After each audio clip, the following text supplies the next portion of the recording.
Hello, YouTube.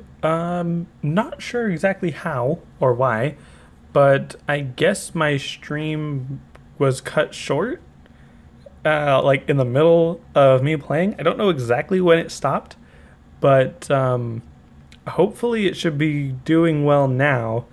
I'm on round 68, but I had to stop, or I wanted to stop the round, or the auto start round, so that I could sell Tuxedo Jake and buy his upgrades again without getting all of his money generating abilities, um, so that I don't have to worry about all the money that I have to pick up.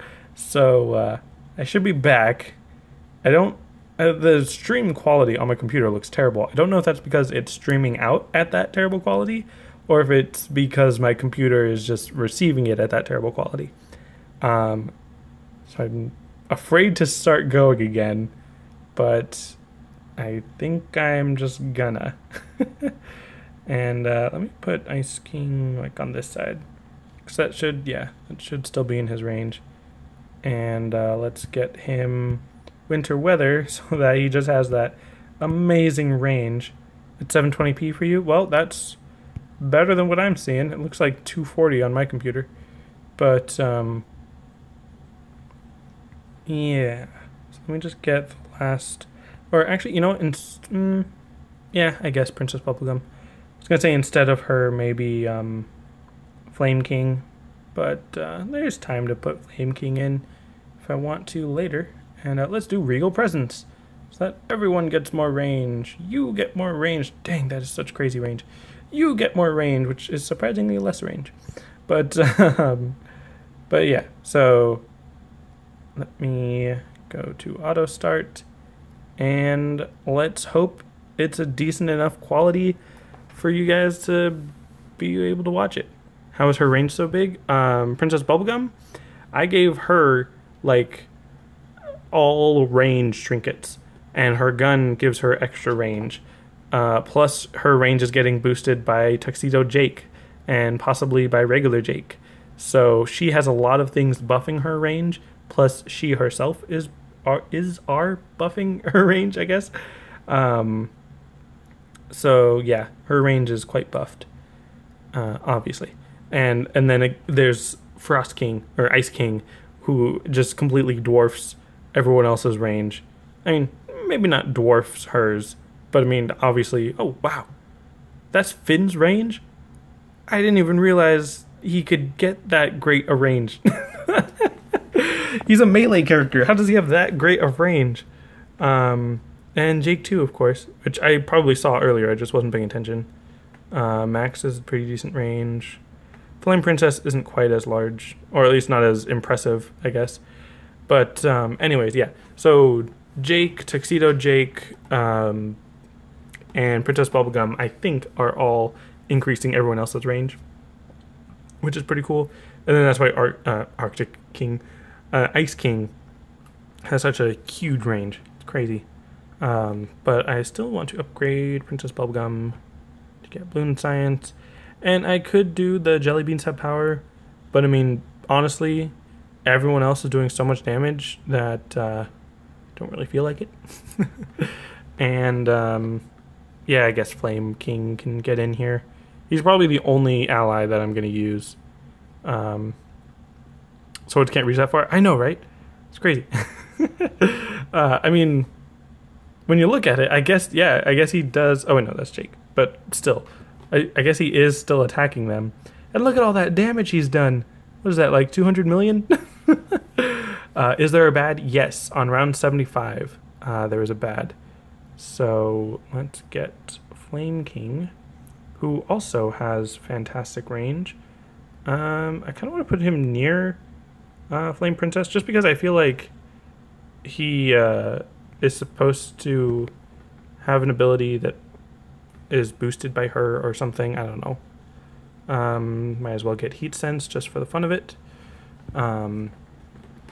I don't really know how great this defense is going to be against a bad, because my main point of defense, in my opinion, is Flame Princess, because she can stun Moabs, and essentially just stun lock them while everyone else just wails on it. So that's why she is on my team.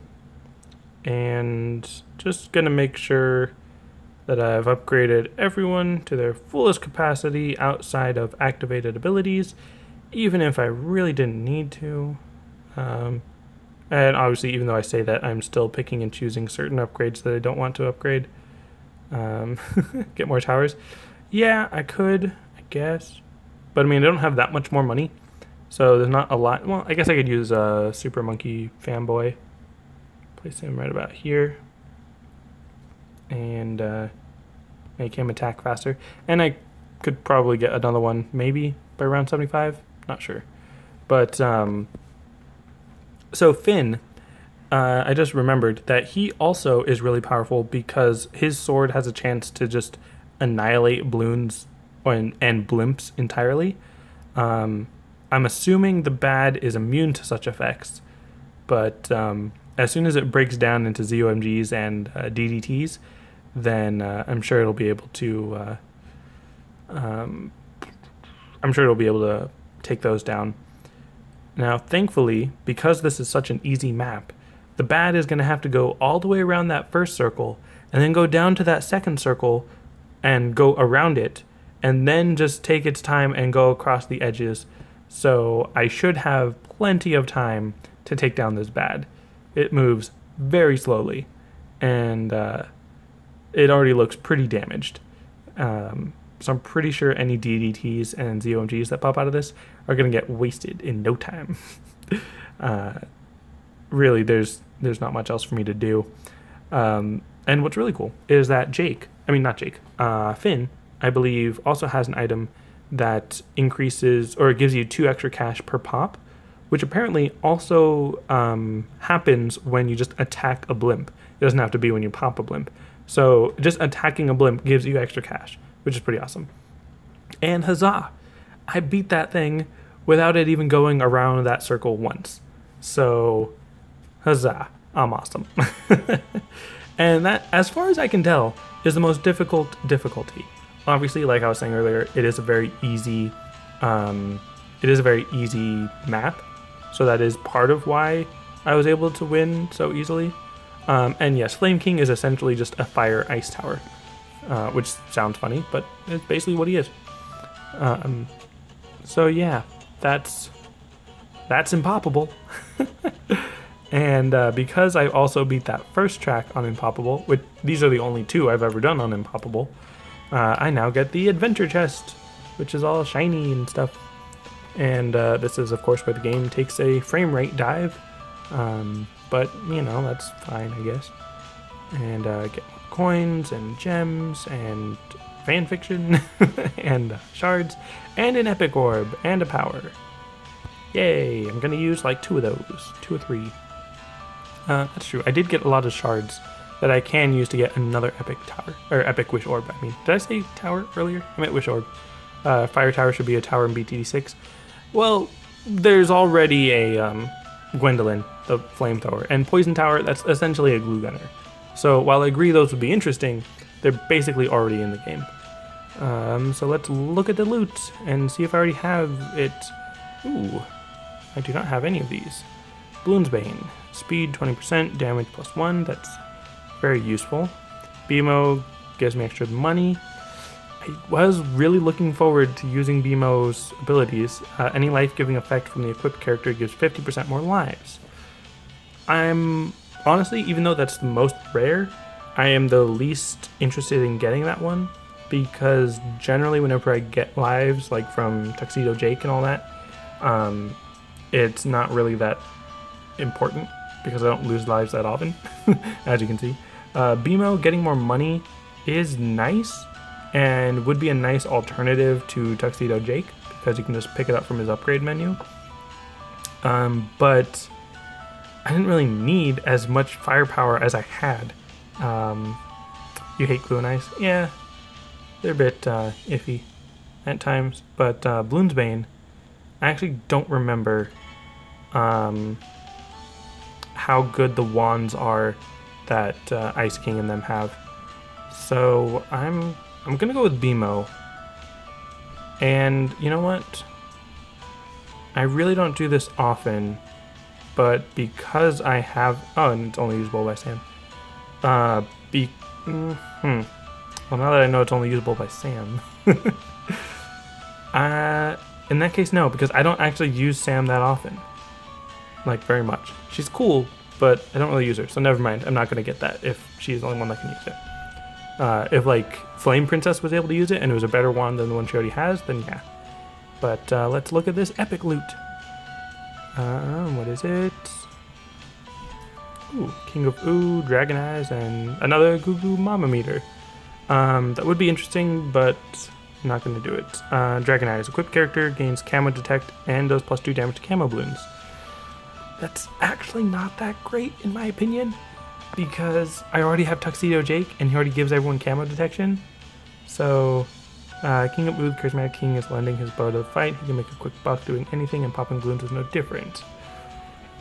Okay, but I don't really use allies, so part of me kind of wants to shard the Dragon Eyes, so I probably won't. Oh man, okay, so the Goo Goo Mama Meter, I already have one. I don't really need a second one. I don't know if their effect stacks. If it does, that'd be awesome, but I don't think so. That'd be too overpowered. The Dragon Eyes, again, I already have Camo Detection pretty much as I need, so I'm not really going to worry about that. And King of Ooh, again, I don't really use allies, but I'm more likely, well, dang it, I was going to say I'm more likely to use allies than Camo Detection, but part of the daily challenges was to use a specific set of characters that did not include Tuxedo Jake, so I'm going to go ahead and do Dragon Eyes. Not super happy about it, but I'm going to do it. And yes, Sam is essentially a wizard monkey, but more interesting, I guess. So, I have no more wish orbs, but I have enough shards to craft another epic wish orb. Finally, after how many hours I've played this game, I have enough shards to create an epic wish orb. And let's go back and open that one. Are there OP allies? Maybe.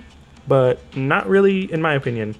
The most powerful was Abracadaniel back at the beginning when I was still at normal difficulty. But I haven't really gotten that many great allies. Speaking of, Party God. The Party God is going to bring the party of the Bloons, and by a party, he means a giant laser attack. Sounds pretty good.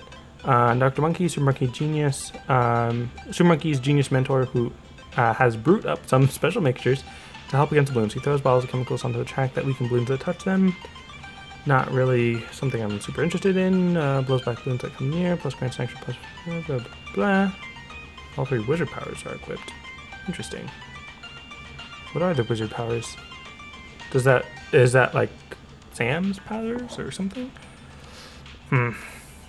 See, okay, so here's the thing. The trinket is probably what I'm gonna go for, even though it's not epic. Dr. Monkey sounds interesting, but the biggest argument I have, like, against getting all of these is you just saw me beat Impoppable, which is, like I was saying earlier, the most difficult difficulty, again, on an easiest map still, but do I really need more firepower? Is that really something I need right now? But I mean, if I'm not going to get more firepower, what am I doing playing this game? I'm going to go ahead and get the epic item just so that I'm not, or because it's more likely that I'll run into the super rare again rather than the epic. So I guess that makes sense, even though I kind of wish I got that trinket since it seems to be part of a set. And I'll equip all that stuff later off stream because this stream's already a little bit long, even though this is a 2-part for whatever reason. Well, I know the reason, but anyways. So yeah. Let me know if you want to see Bloons Tower Defense 6 tomorrow and what you want to see me do in Bloons Tower Defense 6. Like a specific map or medal or something. So yeah, that's going to be it for this episode. Thanks for watching, and I'll see you next time.